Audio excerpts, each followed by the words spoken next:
მოგესალმებით მეგობრებო გიგაბაიკის არხზე. დღეს სახლის პირობებში შევეცდები ვისაუბრო ერთ-ერთ საკითხზე, რომელიც არის ძალიან მნიშვნელოვანი და ვინაიდან და რადგანაც მუშაობის პირობებში ძალიან გადატვირთული გრაფიკის გამო ვერ ვახერხებთ ინტენსიურად ვიდეოების ჩაწერას, ვეცადე რომ გამომესწორებინა ეს პრობლემა და სახლის პირობებში ჩამეწერა ხანდახან მაინც ისეთი საკითხები, რომელიც არ მოითხოვს სახელოსნოში ყოფნას ან ქუჩაში გასვლას და იქ დემონსტრაციას, ასე ვთქვათ. დღეს ვისაუბრებთ პლანეტარულ ჰაბებზე. პლანეტარულ ჰაბებზე ბევრი რამის თქმა შეიძლება, მაგრამ დღეს მოკლედ გეტყვით იმის შესახებ, თუ რისგან შედგება საერთოდ, როგორ მუშაობს, რა პლუსები და მინუსები აქვს, რომელ სახეობაზე შეიძლება გამოვიყენოთ და საერთოდ ხილის თუ არა პლანეტარული ჰაბების შეძენა ან ამ ჰაბზე მომუშავე ველოსიპედების შეძენა და ამით ზიარული.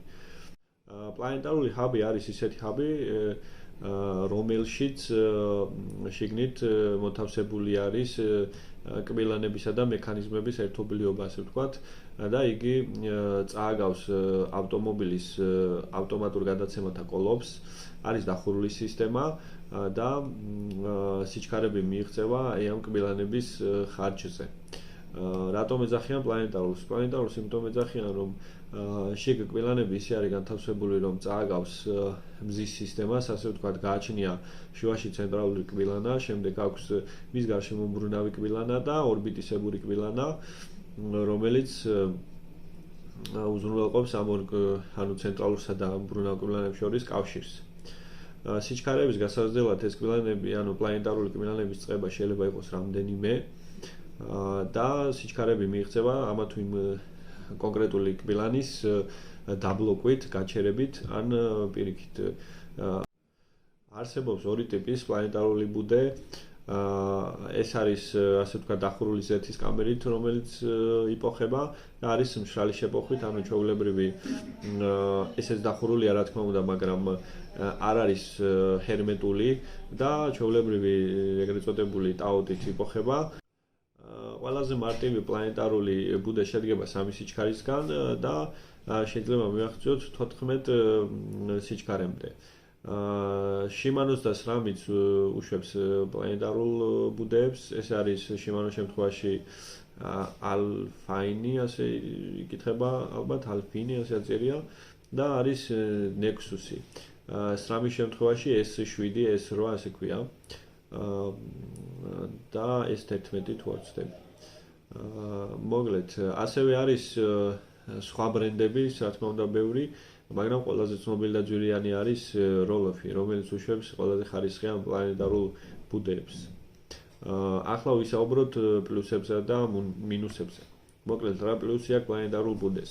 პირველი პლუსი ის არის, რომ არის დახურული სისტემა და მოვლა საერთოდ არ საჭიროებს, ასე ვთქვათ, იმ გაგებით, რომ დიდი ხანი შეუძლია იმუშაოს ყოველგვარი სერვისის გარეშე. რეკომენდებულია ყოველ 5000 კილომეტრში ერთხელ თავიდან შეიპოხოს, გაიწმინოს და შეიპოხოს და როდესაც უდგავართ, ასე ვთქვათ, და არ მოძრავთ ველოსიპედით, ამ შემთხვევაში შეგვიძლია სიჩქარის გადაერთვა. ეს არის მისი მეორე უპირატესობა.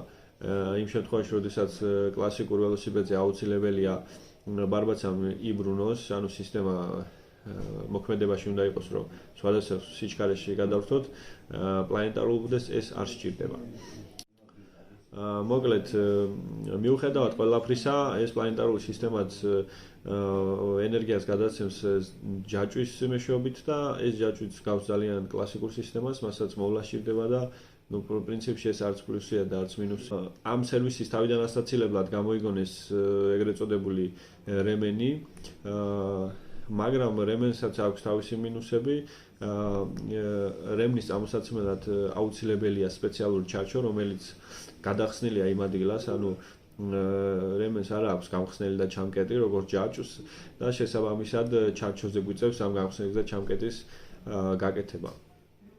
ანუ ქართულად გამოდის ასეთი ჩარჩო, რომლის უკანა მხარე დრაპაუტთან იხსნება. ხო. და კიდევ ერთი მინუსი ის არის, რომ ძალის დატანების დროს შეიძლება კბილანა გადახდეს ან გაიწელოს, ან თუ ქვა მოხდება, შეიძლება დაზიანდეს მისი სტრუქტურა და ნუ პრობლემური არის ასე ვთქვათ. ყველაზე დიდი მინუსი ის არის რომ პლანეტარული სისტემები ყოველთვის არის მძიმე, იმაზე მძიმეა ვიდრე საშუალო სეგმენტის ნებისმიერი კლასიკური სისტემა და კიდევ ერთი ყველაზე მნიშვნელოვანი და დიდი მინუსი ის არის რომ მას არ აქვს ენერგიის გადაცემის ის კოეფიციენტი რაც შეუძლია მივიღოთ კლასიკური სისტემის დროს. ანუ თქვენს მიერ გამომუშავებული ენერგიის უფრო მეტი პროცენტი იკარგება ამ სისტემის ამუშავებაზე ვიდრე სიჩქარის გამომუშავებაზე ასე ვთქვათ ან სიმძლავრის.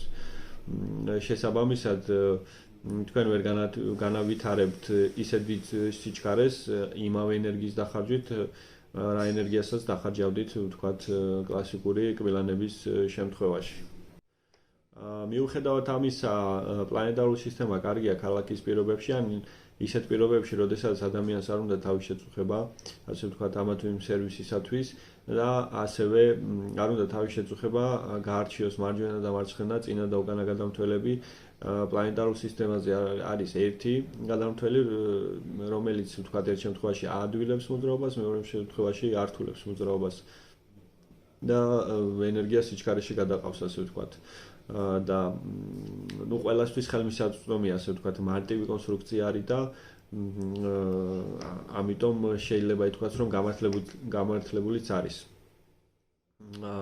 ქალაქის პირობებში, მაგრამ არ არის გამართლებული მთის პირობებში, ანუ სამთო სახეობებში, იმიტომ რომ ეს სისტემა ვერ იტანს, ასე ვთქვათ, დარტყმებს და ზედმეტ ვიბრაციას და არ არის რეკომენდებული. არსებობს პლანეტარული ბუდეები, რომლებიც მთის სახეობაშიც გამოდიან, ასე ვთქვათ, და აყენებენ ასეთ ველოსიპედებზე, მაგრამ მაინც არ არის ფართოდ გავრცელებული და ვერ მოიკიდა ფეხი, ასე ვთქვათ.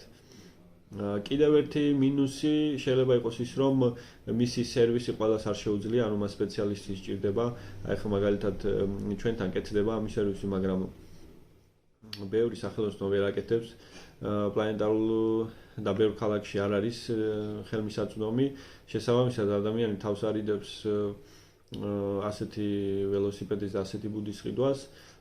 აქედან გამომდინარე შეიძლება ითქვას, რომ იმ პირობებში, როდესაც თქვენ შეგიძლიათ დაასერვისოთ რომელიმე სახელოსნოში, თუნდაც ყოველ 5000 კილომეტრში გაიწმინდოს და შეიპოხოს პლანეტარული ბუდე, ქალაქის პირობებში ძალიან კარგი არის, იმიტომ რომ აი ის კომფორტი, რომელიც აქვს იმას, რომ აი ერთხელ დაასერვისე და დაივიწყე, ამ შემთხვევაში ძალიან კარგია. სხვა შემთხვევაში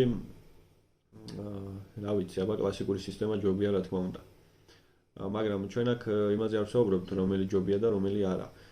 ყველაფერს აქვს თავისი ნიშა, თავისი სეგმენტი და თავის სეგმენტში ყველა რაღაც უპირატესობას იძლევა. არ არსებობს უნივერსალური ნივთი, რომელიც ყველაფერს გააკეთებს, ხო? უნდა ავირჩიოთ კონკრეტული მიზანი, რა მიზნით გვჭირდება ველოსიპედი და იმის მიხედვით ავარჩიოთ. მაგალითად, თქვენ თუ ყოველდღურად გინდათ რომ სამსახურში იაროთ და თავიდან აირიდოთ ზედმეტი სერვისები, ხელის გათხოვნა ან რა ვიცი, ბევრი კიდევ რაღაც პრობლემები, თქვენ უბრალოდ შეიძლება პლანეტარული ბუდის აღჭურვილ ველოსიპედს და ნუ მუდმივად ვთქვათ გამოიყენებთ მას. პლუს ამას რა ვიცი, ხშირად გვიწევს შუქნიშანთან გაჩერება და ხანდახან გვავიწყდება რომ თუ დიდ კბილანში არის გადაგდებული და ანუ რთულ კბილანში დაძვრის დისკომფორტი გვექნება, ასე ვთქვათ, ესეც რაღაც უპირატესობას გვაძლევს. აქედან გამომდინარე შეიძლება გაკეთდეს დასკვნა, რომ პლანეტარული სისტემები მასშტაბურად ვერ მოიკიდებს ფეხს სხვადასხვა პრობლემებისა და ასე ვთქვათ ნიუანსების გამო, მაგრამ მას ექნება თავისი ნიშა, ეს არის ურბანული ტიპის ველოსიპედები, რომელზეც არის იდეალური და მე ვფიქრობ, რომ ძალიან ბევრი თავის ტკივილისაგან თავის არიდება.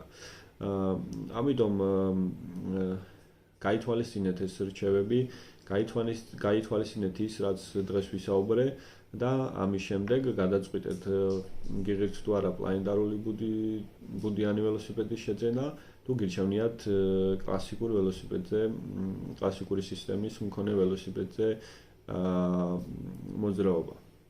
დღეისათვის ეს იყო მომავალ შეხვედრამდე.